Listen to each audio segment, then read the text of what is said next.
झिल्काउ परेली भोटुकायो छुमा हेबरै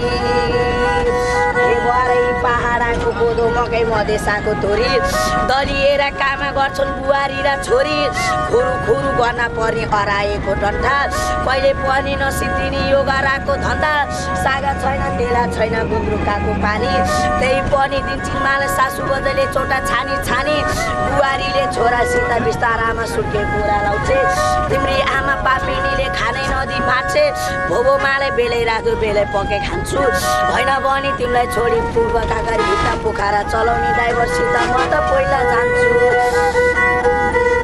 ए राम्रा हुन्छन् मगारा कुर्सी ल्याउटो नागलाई कसरी बिर्सिने माया जाल बुन्छु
तराई पर्छ माथिरा मर्स्याङ्दी माया जाल बुन्छु म झिम सानो नझिम्काउ परेली भोटुकायो छुमा हेबरै पहाडको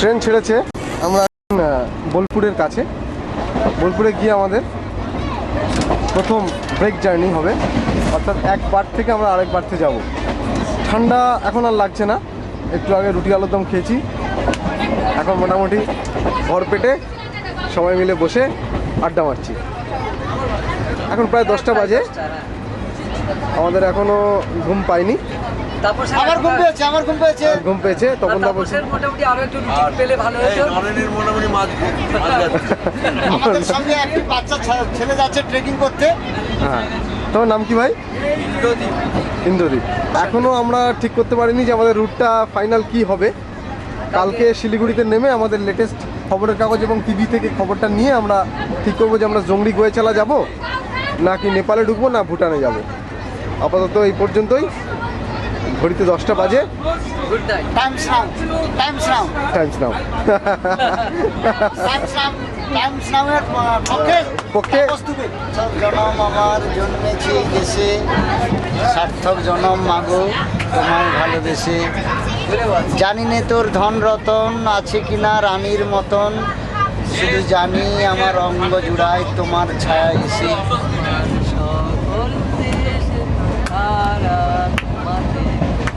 আজ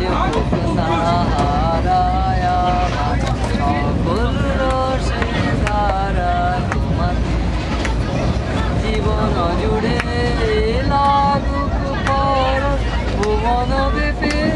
কৃষ্ণ কলি আমি তারেই বলি কালো তারে বলে গায়ের লোক মেঘলা দিনে দেখেছিলেন মাঠে কালো মেঘ কালো হরিণ চোখ। আমি বাংলায় গান গাই, আমি বাংলার গান গাই, আমি আমার আমিকে চিরদিন এই বাংলায় খুঁজে পাই। আমি বাংলায় দেখি স্বপ্ন, আমি বাংলায় বাঁধি সুর, আমি এই বাংলার মায়া পরা পথে হেঁটেছি এতটা দূর। বাংলায় আমার জীবন, বাংলা প্রাণের সুর। আমি একবার দেখি, বারবার দেখি, দেখি বাংলা।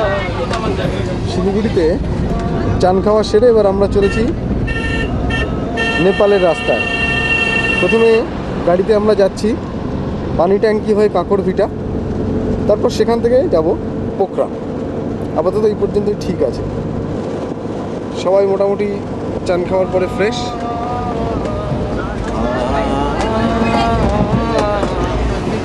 আমি বাংলায়, আমি বাংলার, আমি বাংলায়।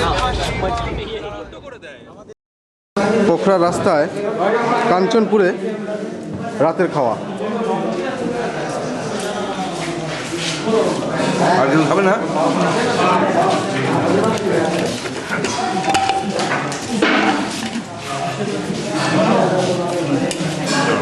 দেখাইয়ে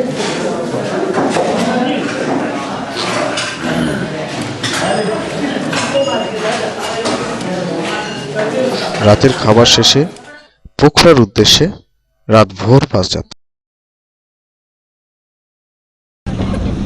নেপালের রাস্তায় কাল গাড়িতে উঠেছিলাম বিকেল 5টার সময়, এখন 7টা বাজে, এখনও আমরা পৌঁছইনি। আশা আছে আরও 2-1 ঘন্টার মধ্যে হয়তো আমাদের আজকের গন্তব্য পোখরা পৌঁছতে পারবো। রাস্তার পাশে আমাদের সঙ্গে সঙ্গে বয়ে চলেছে একটি নামনাজারা নদী, নারায়ণী। নারায়ণী আর কি ত্রিবেণী। টিমের সবাই রাত্রে ঘুমিয়ে মোটামুটি এখন একটু চাঙ্গা।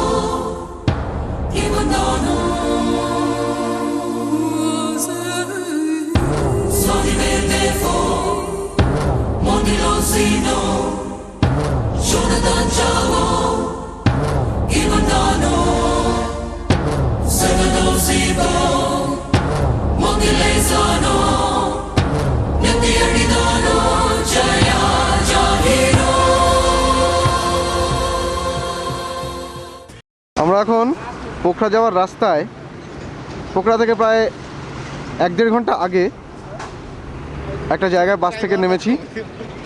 সামনে বিশাল বড় অন্নপূর্ণা এবং ধৌলাগিরি রেঞ্জ।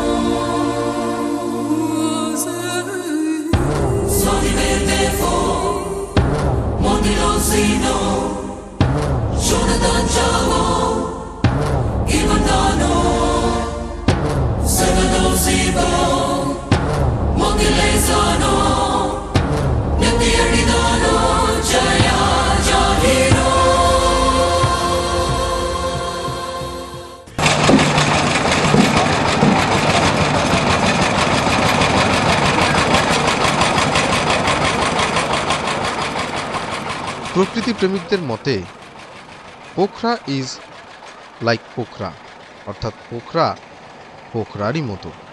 সমুদ্রপৃষ্ঠ থেকে প্রায় 3000 ফুট উঁচু পোখরা আদতে একটি পার্বত্য উপত্যকা।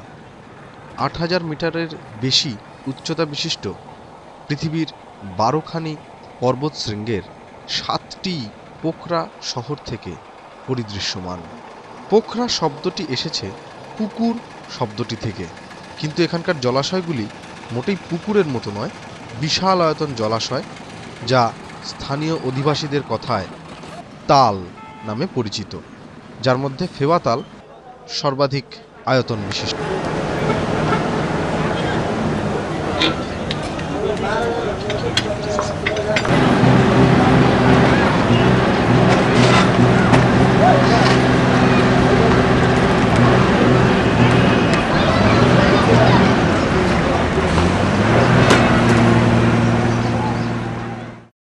ফেওয়া তালের পাশে পোখরার হোটেলে রাত কাটিয়ে পরদিন খুব ভোরে সূর্য ওঠার আগে আমরা এলাম সারাংকোট সানরাইজ পয়েন্টে। একদিকে সারাংকোট গ্রাম, আর একদিকে হিমালয়ের বিশাল তুষারমণ্ডি শৃঙ্গরাজি, অন্নপূর্ণা সাউথ, অন্নপূর্ণা নর্থ, মৎস্যপুছারে বা ফিশ টেইল, আর ধওলাগিরি বা ধবলগিরি রেঞ্জ। চোখের সামনে এক অপূর্ব অভিজ্ঞতা।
সূর্যোদয় দেখে আমরা ফিরে চলেছি আবার হোটেলে।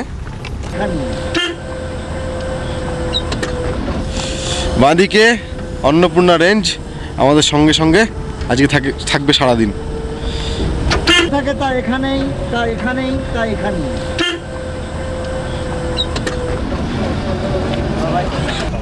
আমরা যাচ্ছি পুরনো বাজারের উপর দিয়ে। এটা হচ্ছে পোখরার পুরনো বাজার।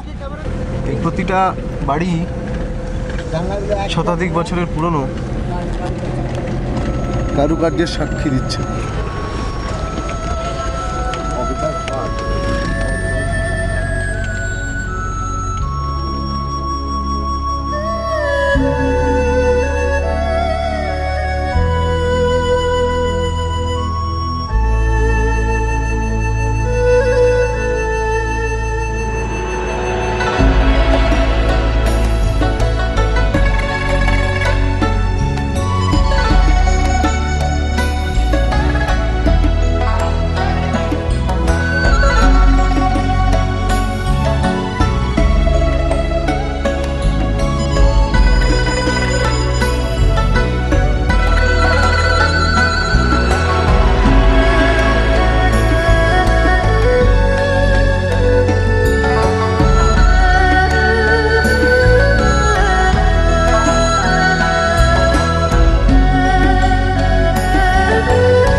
রিভার গর্জ, নদীর গর্জ, বিশাল খাতের তলায় জল প্রবাহিত হচ্ছে এবং তার উপরে কিছু তিব্বতী তাঙ্কা ধর্মীয় কিছু পতাকা আছে এবং জলটা অনেক নিচে পাহাড়ের গিরিখাত দিয়ে প্রবাহিত হয়ে যাচ্ছে।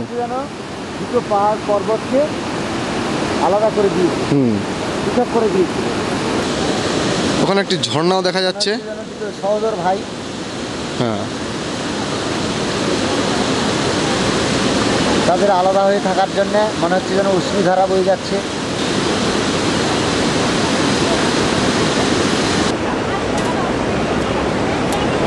আমরা এখন সেতু নদীর একটা গিরিখাতের কাছে দাঁড়িয়ে আছি। আমরা ভাবতে পারছি না একটা প্রকৃতির এই গিরিখাতের উপরে আমরা দাঁড়িয়ে থাকবো।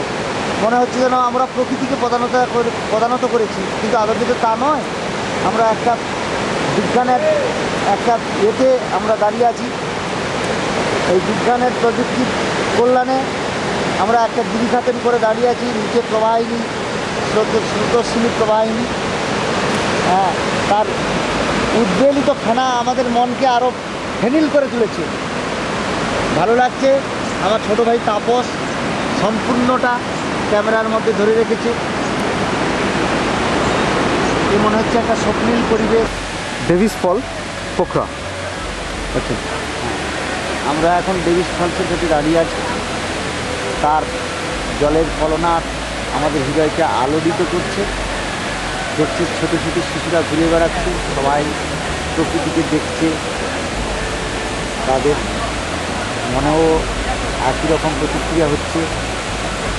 আমরা এই বয়সে এসে এত উপভোগ করছি এই জায়গাটা, এটা ভাষায় বলা যায় না।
গুপ্তেশ্বর গুহা বা গুপ্তেশ্বর কেভ,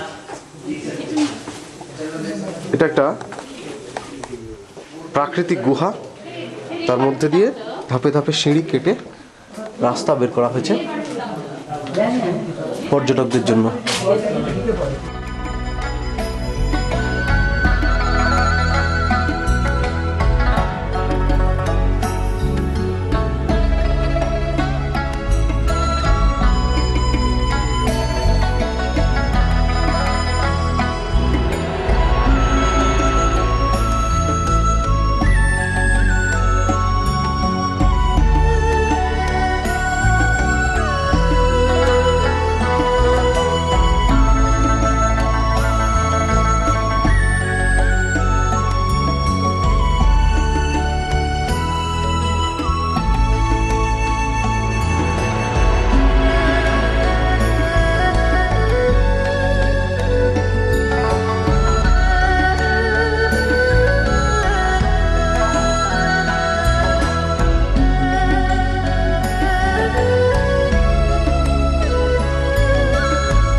ডেভিস ফলস, যেটা আমরা একটু আগে দেখছিলাম।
পাতাল প্রবেশ শেষ করে আবার আমরা ফিরে এলাম আলোময় আমাদের চেনা।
পোখরা শহরের প্রাণকেন্দ্রে অনিন্দ্য সুন্দর প্রাকৃতিক পরিবেশে অবস্থিত ফেওয়া তাল বা ফেওয়া লেক। হিমালয়ের তুষার ধবল শৃঙ্গরাজি এই ফেওয়া তালের বুকে প্রতিবিম্বিত হয়। লেকের জলে নৌকো ভ্রমণের ব্যবস্থা আছে, আছে ঘোড়ায় চেপে ফেওয়া তালের চারপাশে ডগবগিয়ে ঘুরে বেড়ানোর ব্যবস্থাও।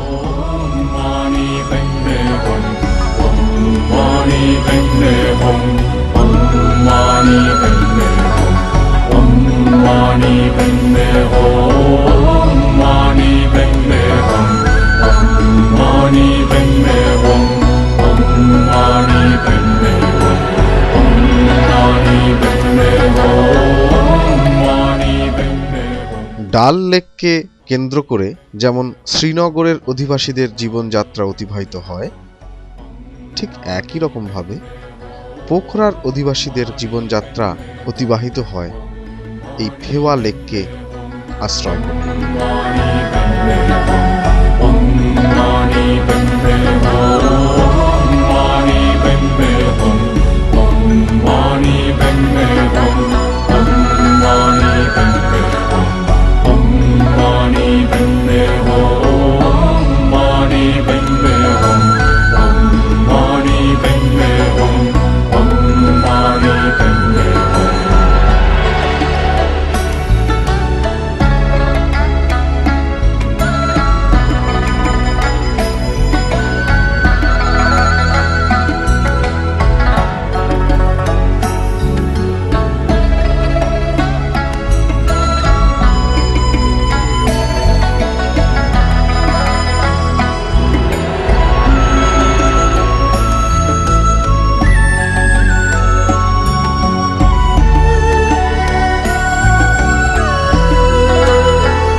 হ্যাঁ, ফেওয়াতালে আমরা এখন নৌকো বিহার করছি।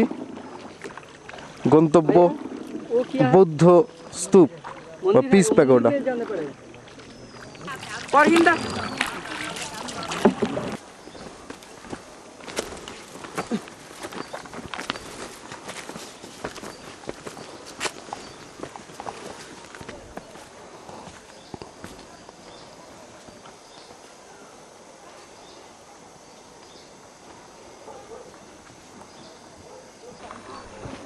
ফেওয়া লেকের উল্টো দিকে শান্তিস্তূপের রাস্তায় আমরা এখন জঙ্গল ট্রেলের মাঝপথে আছি। অনেক ওপর থেকে পাখির চোখে দেখতে পাচ্ছি